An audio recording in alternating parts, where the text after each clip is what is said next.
எல்லாரும் இவ்வளவு சந்தோஷமா சிரிச்சிட்டு இருக்காங்க. அப்படிலாம் இருக்க கூடாதே. அப்புறம் நான் எதுக்கு? அக்கா ஒண்ணும் இல்ல. என்ன எல்லாரும் ரொம்ப சந்தோஷமா சிரிச்சு பேசிட்டு இருக்கீங்க? என்னன்னு சொன்னா நானும் கூட சேர்ந்து சிரிப்பேன்ல. ஒன்றுன்னு முறைப்பா. என்னக்கா, நான் ஏதாவது தப்பா கேட்டனா? இல்லையா பின்ன தப்பாதான் கேட்டுட்ட வனஜா. இதெல்லாம் உனக்கு செட் ஆகுமா? என்ன பாக்குற? அடுத்தவங்க சந்தோஷமா இருந்தா நீ வயிற்றுச்சல் தானே போடுவ. இனி மட்டும் எப்படி சந்தோஷப்படுவ? வந்துட்டான் பாத்தியா, கரெக்ட்னு தெரிஞ்சது நீயே தலையை கவுத்துட்ட. அடடா, அகில அக்கா, மாமா, அருண், ஐஸ்வர்யா உங்க எல்லாரையும் ஒன்னா பார்க்கும்போது மனசுக்கு ரொம்ப சந்தோஷமா இருக்கு. என்ன ஆதி மாப்பிள்ளையே இப்ப இங்க இருந்திருந்தா உங்க எல்லாரையும் குடும்பத்தோட பார்த்த சந்தோஷம் எனக்கு இருந்திருக்கும். என்ன நான் சொல்லுது கரெக்ட் தானே வனஜா? முகர கொட்ட. அது எப்படி மாம்ஸ் உன்னால மட்டும் எப்பவுமே எனர்ஜெட்டிக்கா இருக்க முடியுது? அதோட ரகசியம் என்ன? ரகசியம் எல்லாம் ஒண்ணும் இல்ல மாப்பிள்ள. என் மனசுல வஞ்சனை இல்ல, அதனாலதான் என் உடம்பும் வஞ்சனை இல்லாம வளர்ந்துருக்கு. வனஜா மாதிரியா? உண்மையை சொன்னா கோவம் வருமே. நான் சொல்லிதான் எல்லாருக்கும் தெரியணுமா?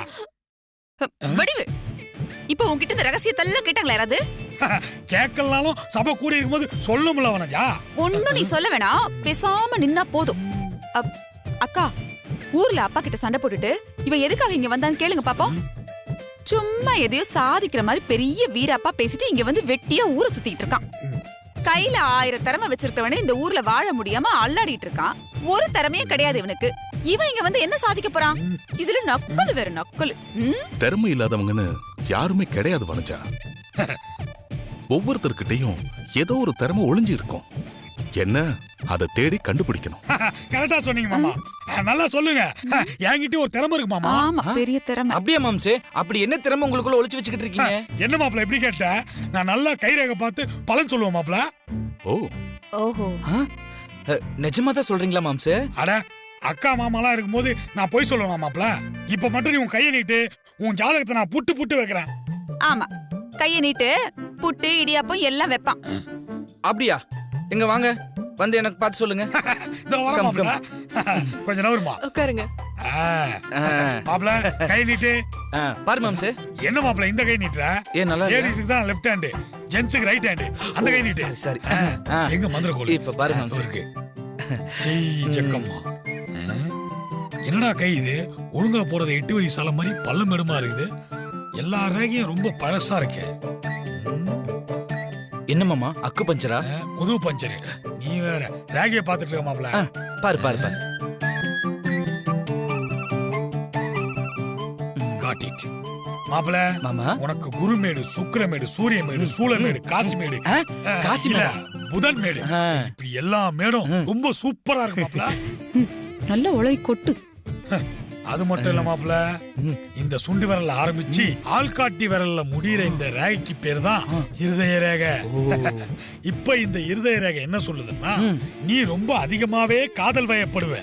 அதனால நிறைய சிக்கல்கள் வரும். உசாராரு. ஓ, கரெக்டா தான் சொல்றான். அது மட்டும் இல்ல மாப்பிள்ள, நீ யார் சொல்ற பேச்சியும் கேட்க மாட்டேன். உனக்கு என்ன தோணுதோ அதை தான் செய்வ, அதை தான் பேசுவ. கொஞ்சம் முன்கோபம் ஜாஸ்தி. Little bit. Okay okay moms, ஏதோ ஓரளவு கரெக்டா சொல்லிட்டீங்க. எனக்கு சொல்றதை வச்சு நீங்க கைரேகையை கரெக்டா பாக்குறீங்கன்னு நான் ஒரு முடிவுக்கு வர முடியாது. அதனால தோ ஐஸ்வர்யாவை கை பார்த்து பலன் சொல்லுங்க பாப்போம். அட, ஐஸ்வர்யாக்கு என்ன மாப்பிள்ள, அகில அக்கா, மாமா எல்லாருக்குமே சொல்லுவேன். நீ கொஞ்சம் எந்திரி. ஐஸ்வர்யா வந்து உட்காருமா.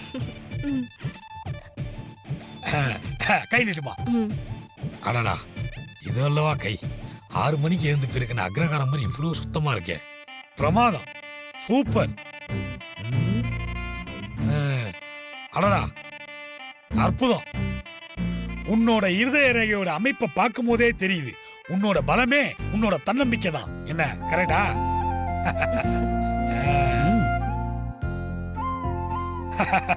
அதே மாதிரி சவால்களை எதிர்கொள்ற திறமையும் அதை ஜெயிச்சு காட்டுற குணமும் உன்கிட்ட அதிகமாவே இருக்கு. இதுவும் கரெக்டா இருக்குமே.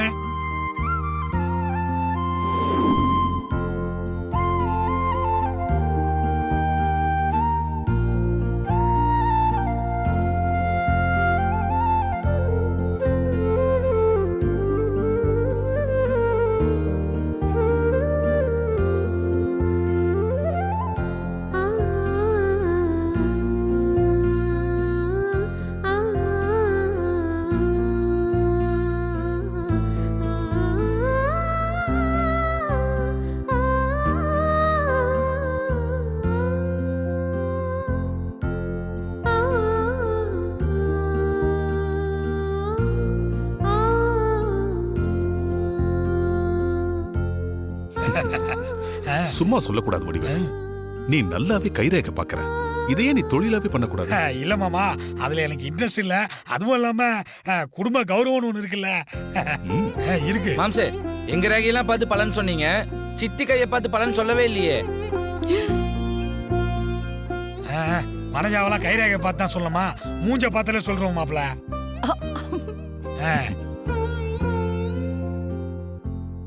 போதும் போதும், உனக்கு என்ன பத்தி எல்லாம் தெரியும். புதுசா என்ன நீ சொல்லிட போற? அதெல்லாம் ஒண்ணு வேணாம். நம்ம மாம்சு எல்லாத்தோட கைரேகையும் பார்த்து கரெக்டா பலன் சொல்றாரு. இந்த மித்ராவை இப்ப மாட்டி விட்டோம்னா அவளை பத்தின உண்மை இங்க எல்லாத்துக்கும் தெரிஞ்சிடும். இந்த நல்ல நேரத்தை அவளுக்கு கெட்ட நேரம் ஆக்கிற வேண்டியதுதான். அப்போ வடிவேல் மாம்சுக்கு எங்களை பத்தி நல்லா தெரிஞ்சதுனாலதான் கைரேகை பார்த்து பலன் சொன்னாங்கன்னு சொல்றீங்களா சித்தி? பின்ன இவனுக்கு ரேகையும் பார்க்க தெரியாது, ஒண்ணும் பார்க்க தெரியாது. சும்மா கண்ணுல காதுல கேட்ட விஷயத்தெல்லாம் அடிச்சு விட்டுக்கிட்டு இருக்கான். அத நீங்களும் கேட்டு நம்பி சிரிச்சிட்டு இருக்கீங்க. ஓகே சித்தி, அப்போ ஒண்ணு பண்ணுவோம். மித்ரா இந்த வீட்டுக்கு புதுசு தானே, மாம்சு மித்ரா கையை பார்த்து பலன் சொல்லட்டும். ஐயோ, என்ன சொல்றீங்க சித்தி? வானா கோத்து விடுறானே.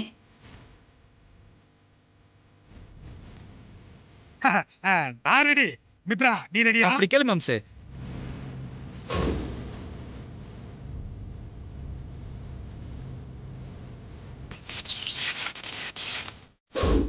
கை நீட்டி கரண்ட் பாஸ் ஆகி கார்ல 500 ரூபாய் கொடுத்தது நான் தான் தெரிஞ்சுட்டா என்ன பண்றது?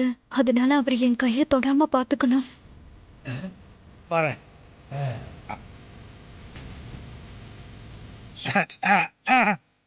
வா மித்ரா வா.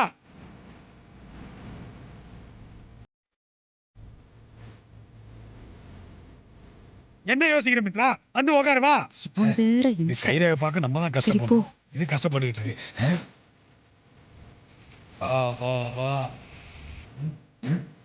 கை நீட்டு மித்ரா. எங்க கையெல்லாம் பார்த்து வடிவேல் நல்லதான் பலன் சொன்னான். உனக்கு என்ன சொல்றான்னு பாப்போம். கையை நீட்டு.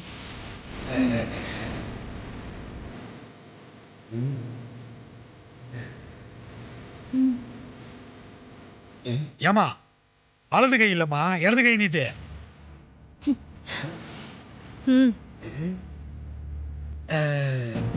என்ன கையில எவ்வளவு மேக்கப் போட்டிருக்கா?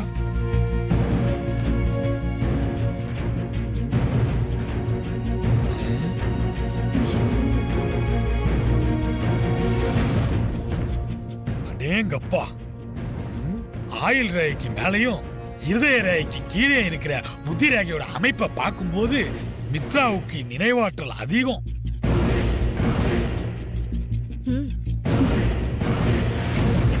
அது மட்டும் இல்ல, மித்ரா உணர்ச்சி வசப்பட்டு எந்த காரியத்தையும் செய்ய மாட்டா. எல்லாத்தையும் அலசி ஆராய்ஞ்சுதான் செய்வா. என்ன மித்ரா, நான் சொல்றது கரெக்ட் தானே? ஆமானா இப்படியாட்டு, இல்லனா இப்படியாட்டு. அது புத்தி ரேகையும் ஆயில் ரேகையும் வச்சு பார்க்கும்போது மித்ராவும் ஆதிக்கடவுர் பரம்பரை மாதிரியே ஒரு பெரிய பரம்பரையில இருந்து வந்தவளாத்தான் இருக்கணும். என்ன மித்ரா, கரெக்ட் தானே? ஐயோ, நாகபுரி வம்சம் இல்ல, வெளிநாட்டுக்கெல்லாம் வேற போய் படிச்சிருக்கணும். நான் கூட இவரை என்னமோ நினைச்சிட்டேன். சும்மா சொல்லக்கூடாது. என்ன பத்தி கரெக்டா தான் சொல்றாரு. அப்படி சொல்லு மித்ரா. இவ ஒரு தற்பெருமை பைத்தியம். இவ வாயாலே கிடப்புறான். பாத்தியா வனஜா, நான் கரெக்டா சொல்றேன்னு மித்ராவே சொல்லிட்டா. இப்ப என்ன சொல்ற? சரி சரி, நீங்க மேல சொல்லுங்க. சொல்றேன். இவள பெரிய பரம்பரையில நீ வந்திருந்தாலும், பெரிய படிப்பெல்லாம் படிச்சிருந்தாலும் உன்கிட்ட ஒரு குறை இருக்கு மித்ரா. ஆரம்பிச்சிட்டான். குறையா? என்ன குறை? பகைய உன்னால மறக்கவே முடியாது. வஞ்சம் வச்சு பழி வாங்குறதுல உன்னை ஒரு நல்ல பாம்புன்னே சொல்லலாம். பாத்தியா, சொன்னோடனே மூஞ்சி பாம்பு மாதிரி ஆயிடுச்சு.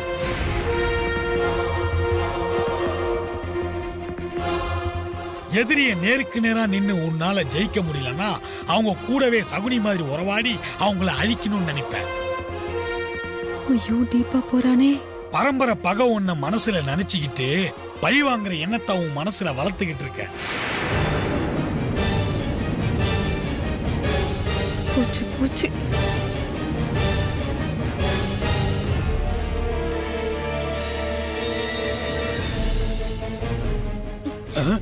நீ சொல்றதெல்லாம் தப்பு. தப்பு தப்பா சொல்லிட்டு இருக்க. எது இப்பதான் நான் சொல்றதெல்லாம் கரெக்ட்னு சொல்லி சர்டிபிகேட் கொடுத்த, அதுக்குள்ள நான் சொல்றதா தப்புன்ற? ஆமா, உன்னை பத்தி நல்லதா சொன்னா சரி, கெட்டதா சொன்னா தப்பா?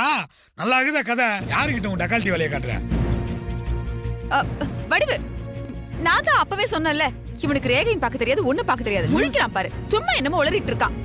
நீ வா மித்ரா, வா. அதான் நான் பார்த்தேன். உண்மையை சொன்னோன்னே ஒன்னா எஸ்கேப் ஆயிடுவீங்களே. போங்க, போய் யாருக்கு எடுக்கலாம்னு யோசிங்க. அவங்க போனா போறாங்க. மாமா, அருணே, நீங்க நான் சொல்றது நம்புறீங்களா? நாங்க உன்னை நம்புறோம் மாம்ஸ். நாங்க நம்புறோம் மாம்ஸ். அப்படா அது போதும் எனக்கு. நான் வரேன். இந்தாங்க உங்க பேனா. நாங்கெல்லாம் கைரேகை பாக்குறதுல கலிபோர்னியா யூனிவர்சிட்டியில கான்விகேஷன் வாங்கினவங்க. எங்க கிட்டே வா.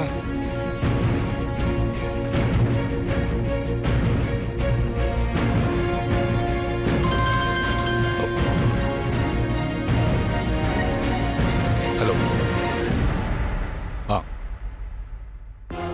பகையை உன்னால மறக்கவே முடியாது. பஞ்சம் வச்சு பழி வாங்குறதுல உன்னை ஒரு நல்ல பாம்புன்னே சொல்லலாம். எதிரியை நேருக்கு நேரா நின்று உன்னால ஜெயிக்க முடியலன்னா அவங்க கூடவே சகுனி மாதிரி உறவாடி அவங்கள அழிக்கணும்னு நினைப்பேன்.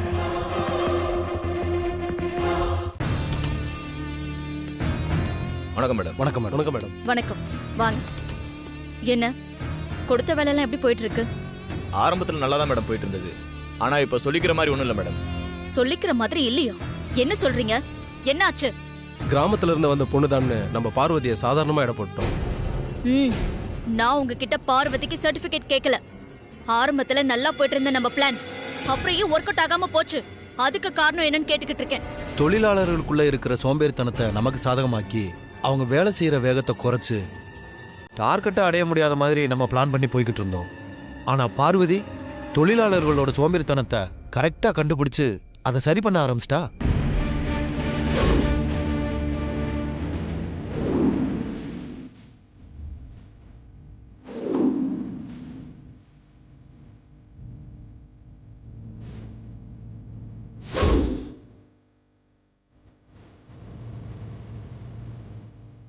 நீங்க சொல்றது கரெக்ட் தான்.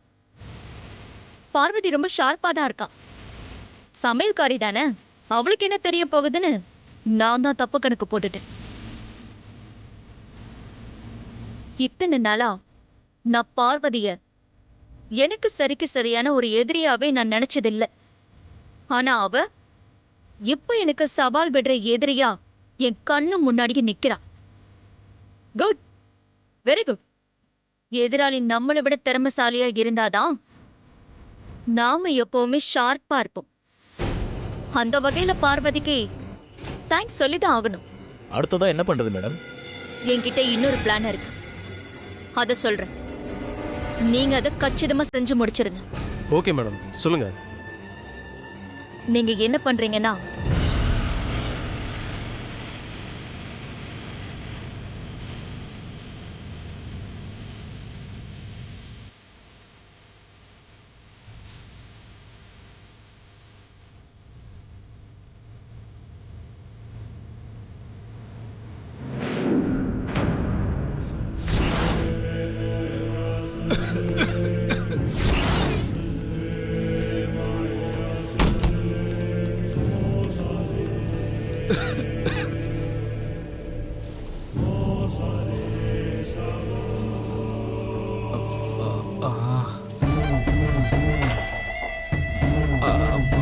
முடியலையே. அங்க பாருங்க.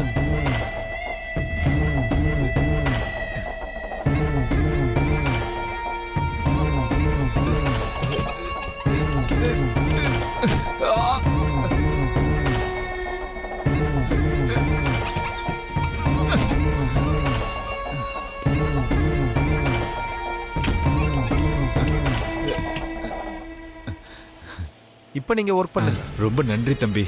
இருக்கட்டுங்க, நமக்குள்ள எதுக்கு நன்றி எல்லாம்? ஏங்க, உங்களுக்கு தான் உடம்பு முடியல, அப்புறம் எதுக்கு டபுள் ஷிஃப்ட் பாக்குறீங்க? லீவ் போடலாம்ல. ஏன் இப்படி கஷ்டப்படுறீங்க? லீவ் போடலான்னு எனக்கும் ஆசைதான். ஏன்னா ஊரு சுத்தி ஏகப்பட்ட கடன் வாங்கி வச்சிருக்கேன் தம்பி. டபுள் ஷிஃப்ட் பார்த்தா சம்பளம் கூட கிடைக்கும், கடனை கொஞ்சம் அடைக்கலாம். அதுக்காக தான் தம்பி கஷ்டப்படுறேன். நம்ம பிளான் பண்ண மாதிரியே நம்ம பிளான் பண்ண மாதிரி முடிச்சிடலாம். அண்ணே இப்படி கடன் அடைக்கிறதெல்லாம் சரிதான், இப்படி காது அடைக்கிற மாதிரி பேசுறீங்களே, சாப்பிட்டீங்களா இல்லையா? சாப்பிட எங்கப்பா நேரம் இருக்கு, வேலை தான் சரியா இருக்கே. அட என்னண்ணே நீங்க சாப்பிடாமல இப்படி வேலை செய்வீங்க? சரி வாங்கண்ணே, டீயாவது சாப்பிட்டு வந்து வேலை செய்வோம். பரவாயில்ல இருக்கட்டுப்பா. சரி வாங்கண்ணே, டீ கூட சாப்பிடாம வேலை செஞ்சீங்கன்னா அப்புறம் மயக்கம் போட்டு விழுந்துருவீங்க. இல்ல வேணாம்ப்பா. நீங்க காசெல்லாம் கொடுக்க வேணாம், நாங்க வாங்கி தரோம். வாங்க வாங்கண்ணே. வாங்கண்ணே. சரிப்பா வாங்க வாங்க வாங்கண்ணே, எதுக்குண்ணே இவ்வளோ கஷ்டப்பட்டு வேலை செய்கிறீங்க? சாப்பிட்றதுக்கு தானே. உட்காருங்கண்ணே, உட்காருங்க. முதல்ல வயிற்றுக்கு ஏதாவது போடுங்க. அண்ணே டீ கூட வடை சாப்பிட்றீங்களா இல்லை பிஸ்கட் சாப்பிட்றீங்களா? அதெல்லாம் ஒண்ணு வேணாம்ப்பா, டீ சொல்லுப்பா. சுகர் கம்மியா? ஆமா சுகர் கம்மியா ஒரு டீயும் நம்ம 3 பேருக்கு 3 டீயும் வாங்கிட்டு வந்துரு. சரி நீங்க நல்லா இருக்கீங்க. அண்ணே 4 டீ கொடுங்க. நீங்களே எடுத்துங்க. சரி வேலை சாப்பிடுங்க.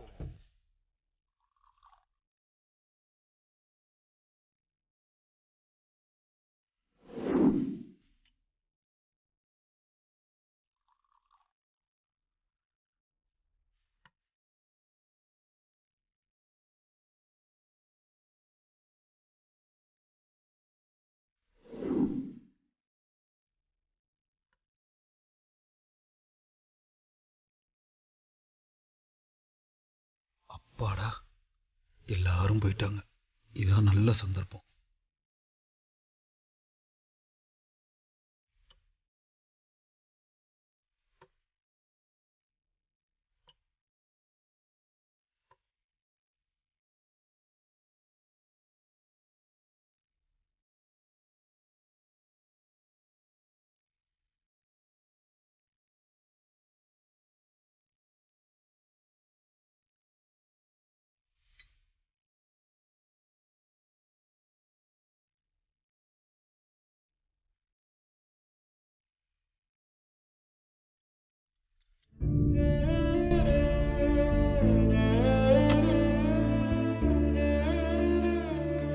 அப்பா,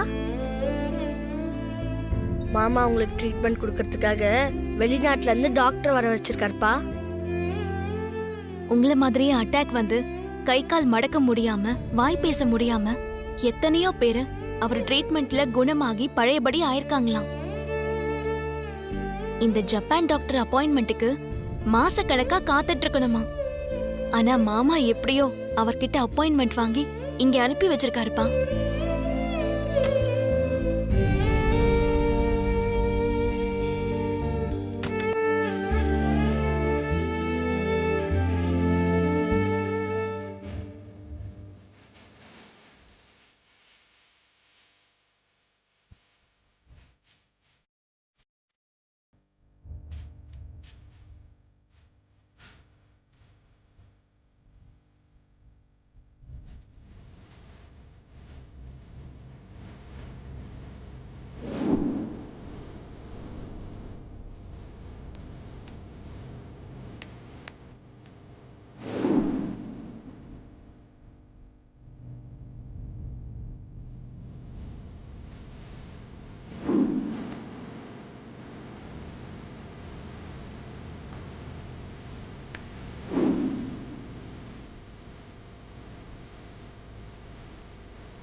Okay.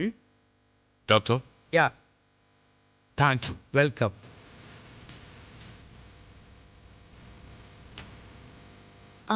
டாக்டர், ஜப்பான் டாக்டர் என்ன சொன்னாரு? பயப்பட தேவையில்லை, சீக்கிரம் குணப்படுத்தலாம்னு சொன்னாங்க.